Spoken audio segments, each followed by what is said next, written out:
Hey bro, any tips on red? I keep getting trained and wrecked. Like it depends on the comp you're facing, right? While you're facing a caster cleave, usually pretty straightforward. You just run behind the pillar. Make sure that you can see wherever your healer is CC'd, and you basically go into like defensive mode, right? You have to track their offensives, and you need to track your healer.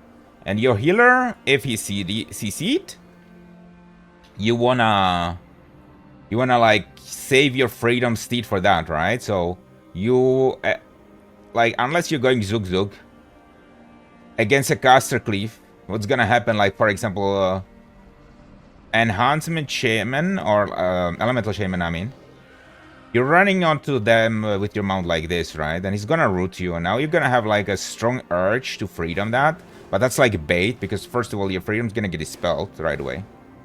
And then you're not gonna have it for the next 25 seconds, and like 25 seconds they matter a lot, right? So you wanna like just stand there looking like a retard on your mount, rooted, until your healer dispels you, right?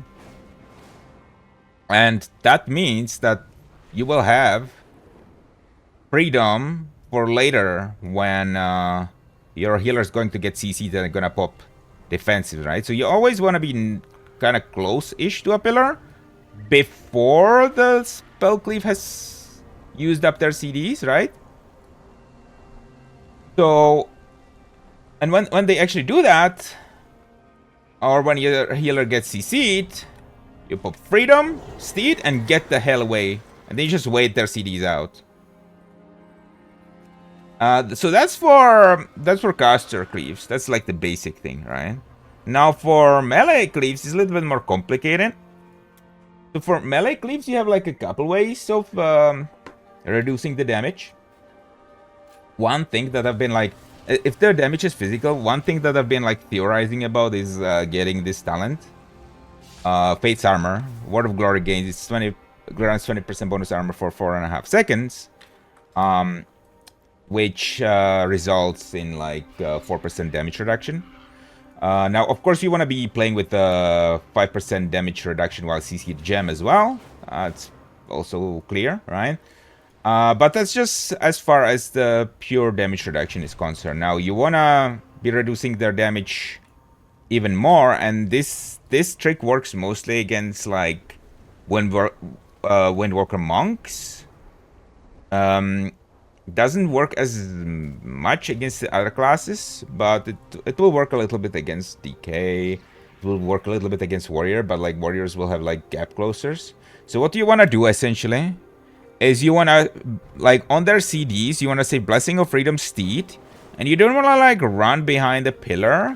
You want to just kind of like run around and kite them in like a circle in such a way that the healer can still heal you, but the melees can't hit you, right? Or like they will be able to hit you, but they will lose a GCD here and there, right? You want to be kiting on your own terms, so you can still hit them, right? You want to be running, you can still hit them, and get going in and out of the 20-yard range and 30-yard range as needed, right? So you're gonna want to be using the GCDs on your own terms. You don't want to let them use their GCDs that are ranged on their own terms, and that's gonna cause them to lose a GCD here or there. That will reduce the damage. Now, when your Blessing of Freedom gets purged, or you get like stunned, or you get gripped, and like now you're stuck with them again, now you engage your second kiting strategy, which is like Consecrated Ground with Hallowed Ground. So I'm gonna show you, when your Blade of Justice will drop a consecration like this, this consecration slows them, and it also gives you freedom. So this is really good against Windwalker monks, for example. And you want to be running back and through, back and forth through it. Alright, and then you put a new one, and the monk is gonna be slowed, and you're gonna have freedom, permanent freedom. So that's what I do, alright? And obviously, it's like there are ways for them to prevent running, like they're gonna like use stuns on you and grip you and shit like that and charge you, whatever. But this is the little thing that you can do. That's how to survive. And then aside from that, there's like the regular things like when you're dying, on the first go, I think you always want to use Lay on Hands early.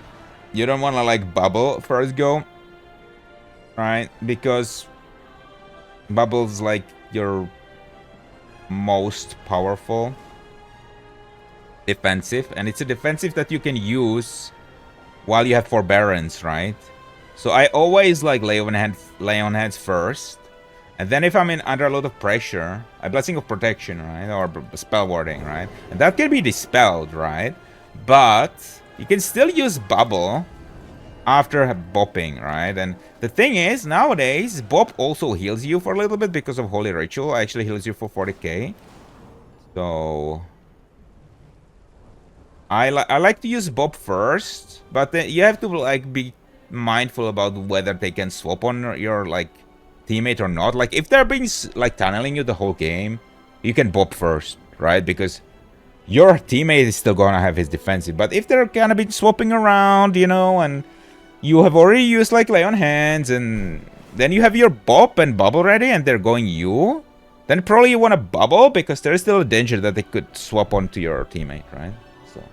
That's more or less the logic of it. So Lay on Hands, use Bob, then Bubble. Got it. Yeah, it's a general formula, right? It's like, it's not always gonna be the same, right? Like, there are gonna be like some instances where you're not gonna be able to like Lay on Hands, and you're gonna have to Bubble instead, right? But you have to be really careful about that, because sometimes what happens, like the big advantage of Lay on Hands, by the way, is also that it's off GCD, right? So Bubble, and this gets me killed a lot.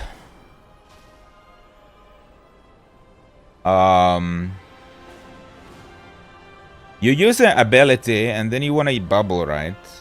But because ability has put the bubble on GCD, you are not able to use it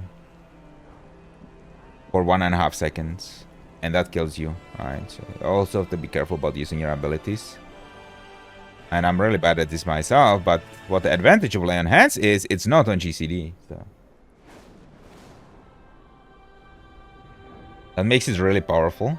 And especially in the opener. That's why it's so good in the opener, right? Because in the opener, there's like a lot of damage going out. And you want to do like pressure of your own. And that's why you also don't want to bubble in the opener.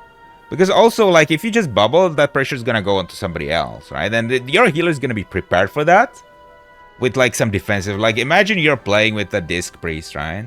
Like, then Lay on Hands on yourself. Like, that's huge value, right? Because Pain Suppression plus Lay on Hands is all you need. But generally, like, you don't want to overlap defensives with your healer. And if you overlap Lay on Hands and something else with the healer, it's not a problem usually. Because it's like additive. Whereas, imagine you overlap like Pain Suppression and Divine Shield on the opener. Now that is like really bad, because now the value of the Pain Suppression is gone. Because now they have swapped from you, because obviously you're bubbled, right? Which they will do anyway if they're good, right? But like lower ratings, they will go through Pain Suppression. What they should do, in fact, they should switch immediately. Usually depends on comp, of course, but they should switch off Pain Suppression. But lower ratings, they won't do that. They will just go straight through Pain Sup. So you don't really want to overlap that, because when they say immune, they will swap for sure, right? And now the priest maybe has to use another Pain Sup, stuff like that. Darhilda said hi. What up, Darhilda? Yeah, so that's the general idea, right? Of using Lay on Hands.